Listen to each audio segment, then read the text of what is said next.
कल करे सो आज कर, आज करे सो अब, पल में प्रलय होएगी, बहुरी करोगे कब। ऐसा क्यों होता है कि मनुष्य सोचता रहता है कि उसे क्या काम करना है, परंतु जब उस काम को करने का वक्त आता है तो वह उस काम को कर नहीं पाता। क्यों मनुष्य सिर्फ सोचता रह जाता है? यदि सिर्फ सोचने से कार्य हो जाता तो इस दुनिया का वजूद ही खत्म हो जाता। जरा सोचिए, अगर पांडव युद्ध न करते तो क्या आज महाभारत बनती? यदि गांधी जी ने अंग्रेजों के खिलाफ आवाज न उठाई होती तो क्या आज मनुष्य को आजादी मिलती? नहीं ना, क्योंकि हर काम को करना पड़ता है, वह सोचने से नहीं बनता। जब भी मनुष्य कोई नया काम शुरू करने जाता है तो वह यह निश्चय कर लेता है कि वह इस काम को अवश्य करेगा, परंतु जब उसका वह काम करने का समय आता है तो वह पीछे हट जाता है, उसका विश्वास डगमगाने लगता है। क्या आपने कभी अपने आप से प्रश्न किया है कि आखिर ऐसा क्यों होता है? इसका कारण है आपका अविश्वास। मनुष्य किसी काम को शुरू करने से पहले ही हार मान लेता है तथा उसे बीच में ही छोड़ देता है। ऐसा करके वह अपनी असफलता की ओर कदम बढ़ा लेता है। किसी ने बड़ी ही अच्छी बात कही है, सोचने की शक्ति भले ही विचार करने से कम हो, लेकिन सोचते बिना कभी भी करने की शक्ति नहीं होती। आपके साथ ऐसा कई बार होता होगा कि आप किसी काम को करने की ठान तो लेते हैं, परंतु जब आप सामने वाले को देखते हैं तो आपको उसके सामने अपना काम छोटा लगने लगता है, जो सबसे बड़ा कारण बनता है आपका अपने काम को छोड़ने का। मनुष्य यह बात भूल जाता है कि सफलता कभी भी एक ही पल में नहीं मिलती, छोटे छोटे कदमों से ही सीढ़ी को पार किया जा सकता है।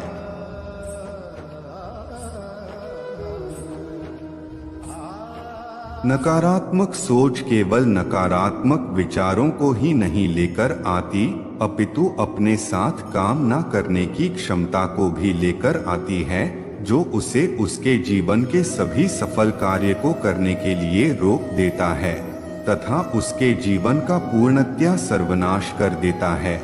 इसलिए यह आवश्यक है कि आप अपनी सोच को सकारात्मक रखें। श्री कृष्ण भगवान कहते हैं कि जिसकी सोच सकारात्मक होती है वह हर काम को करने की क्षमता रखता है।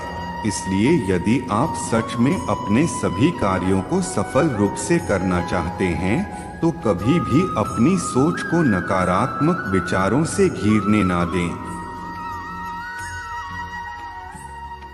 मनुष्य के लिए कोई भी कार्य असंभव नहीं है। इसका सबसे बड़ा प्रमाण है भगवान श्री राम। जब सभा में सभी राजाओं को बुलाया गया था तो श्री राम भी वहां पर मौजूद थे। वहां पर जितने भी राजा बैठे थे वह अपने आप में पूर्णतया शक्तिशाली थे। उन्हें लगता था कि वह शिवजी के उस धनुष को आसानी से तोड़ सकते हैं, परंतु ऐसा नहीं हुआ। जब श्री राम जी को धनुष तोड़ने के लिए कहा गया तो सभी राजा को लगा कि यदि हम इस धनुष को नहीं तोड़ पाए तो यह बालक इस धनुष को कैसे तोड़ पाएगा, परंतु भगवान श्री राम ने उनकी सोच को गलत साबित कर दिया। श्री राम भगवान ने धनुष को तोड़ दिया। अभी आप में से कईयों के मन में यह आया होगा कि श्री राम भगवान धनुष को इसलिए तोड़ पाए थे क्योंकि वह भगवान थे, परंतु ऐसा नहीं है। हमें श्री राम भगवान इस कहानी से एक सीख मिलती है। वह सीख है कि किसी भी बड़े काम को करने के लिए मनुष्य की उम्र मायने नहीं रखती है, मायने रखती है तो उसकी सोच तथा उसकी क्षमता की क्या वह उस कार्य को कर सकता है। यदि हाँ तो मनुष्य को उस कार्य को करने के लिए आगे बढ़ना चाहिए। यदि वह ऐसा करता है तो अवश्य ही सफल हो जाता है।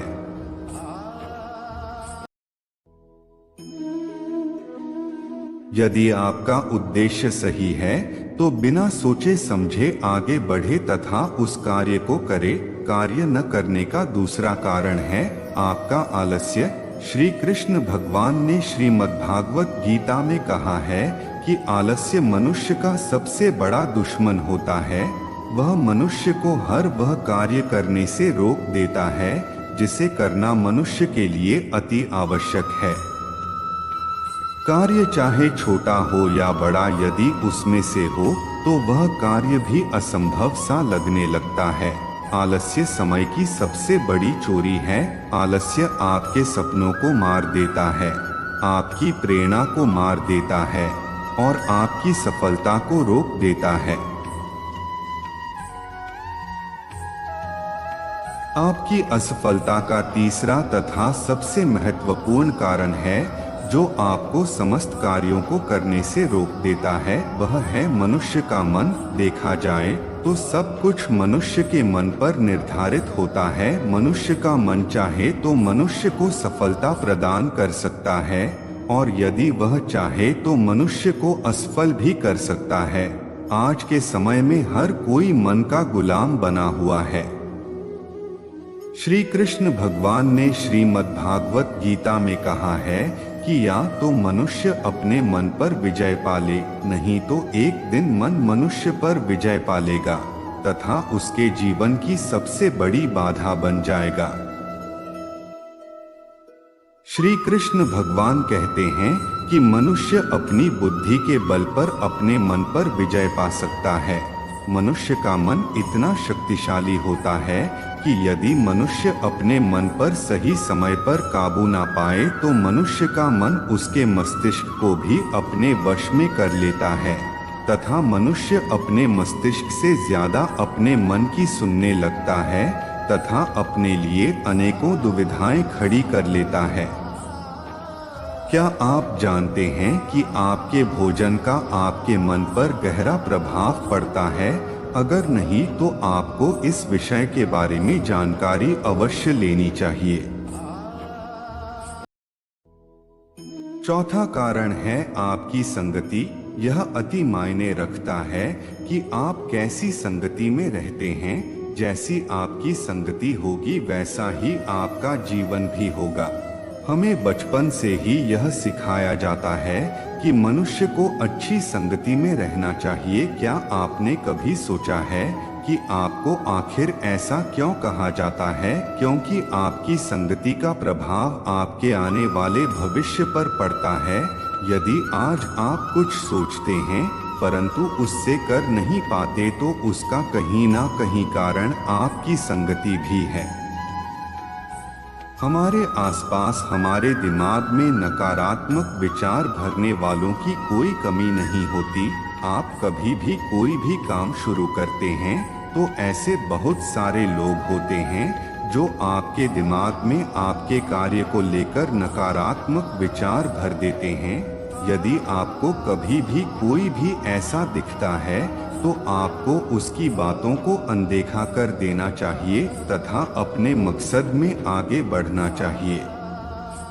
आपके आसपास ऐसे बहुत लोग होंगे जो यह नहीं चाहेंगे आप किसी भी कीमत पर सफल हो तथा वह आपको यह जताने की कोशिश भी करेंगे कि यदि आप यह कार्य करेंगे तो आप सफल नहीं हो पाएंगे।